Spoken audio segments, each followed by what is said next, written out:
think the only thing I would add, that was a great description of Dad. The only thing I would add to that was he was a prolific reader in everything reservoir engineering related up until just a few months before he passed. If you wanted to see him light up, you could see him if he found a paper that he really believed in. He would call my brother, he'd call me, want us to read them, report back on what we thought, and he would just smile and light up. I mean, reservoir engineering was his life. And you know, I'm real happy with Curtis for continuing to make him known to the practicing generations. So, when Curtis contacted me about presenting the award, I asked him to share some background information on the recipient, and he sent me a number of papers and some links, and I read through all of those. And as I read them, I was like, oh yeah, I understand why this person's receiving the award. The papers are very detailed. They're very good at crediting prior work, and they're very easy to understand. And with that, I don't want to belabor anymore. This year's recipient of the Mike Fetkovich Award is Mr. Christopher Clarkson, professor at the University of Pittsburgh.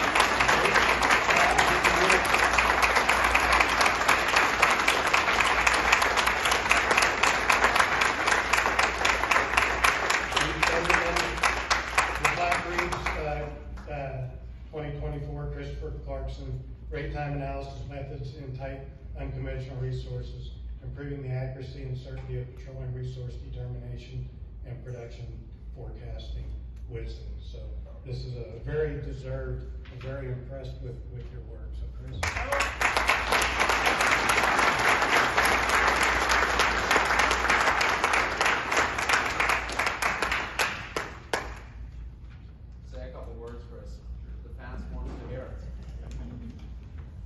First of all, I'd just like to say this is an immense honor for me to win an award named after one of my heroes. Yeah, it doesn't get any better than that, really, as a professional engineer. As I was coming up here, I was trying to scramble and think of how can I express how important Mike's work has been for me. And I have a little bit of a story I'll tell, if you don't mind, just very brief, I promise. Want to tie it back to Whitson and the connection there. So as a young engineer starting out, I wasn't much after Dave. I think it was like 2 years after you, Dave. Starting in the industry, I came up right out of school and I was given a kind of an interesting assignment. I worked the coal bed methane reservoirs, San Juan Basin, New Mexico. And you know, these really strange reservoirs, right? And we had an engineering advisor on our team said, hey, look, Chris, you know, you got this PhD, buddy, but you know, you're been focused mostly on chemical engineering because that was really what my grad work was focused on. He said, you really have to learn petroleum engineering. And so the first thing he did was he took a book off of his shelf, dropped it on my desk, and said, this book by Golan and Whitson, you need to read it from start to finish, learn everything in there, and then figure out how this is going to apply to the reservoirs that you're working on right now. Okay, so minor challenge, right?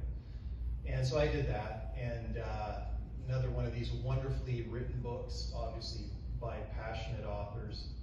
But one of the most important things in that book was the highlight of the work of Mike Fetkovich and the development of his type curves, the application of the type curves. So what I loved about Mike's work, continue to love about Mike's work, is this idea that you can be technically very, very sound, but it's always got to be practical. There's always got to be a use for it.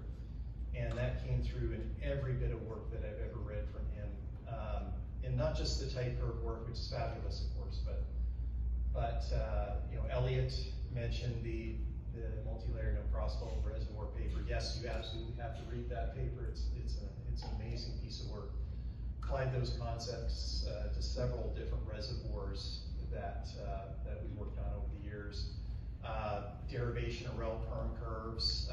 That was another nice paper, and various inflow performance papers that he's written over the years. So getting back to this idea of coal bed methane, one of the things I wanted to do was say, okay, I can apply this to these challenging reservoirs, starting with coal bed methane. We had a Fetkovich type group patch to Aries at the time, and we were using it for tight gas wells in the basin, but couldn't make it work for coal reservoirs. You could fully get this negative decline, I should say. And how do you make it work for that? So that drove me to start to make some corrections, try to figure out how we can use these wonderful concepts that have been previously introduced, how to make it work for us. And that really drove my early career, was this idea of trying to make these classical reservoir engineering techniques work. And we're seeing that today. Obviously, this conference today is a highlight of that. Taking these classical concepts and making them work for the very challenging reservoirs that we deal with today, the very challenging well geometries, and trying to make that work. And that's really what drove me in my career, and I thank Mike for that. I thank all those great engineers that Dave had highlighted in his presentation, obviously, Raghavan and others like that, Ramey and company. Those are my heroes. And as I said, this award means a lot to me because it's named after one of those heroes, and I really appreciate it. And thank you so much.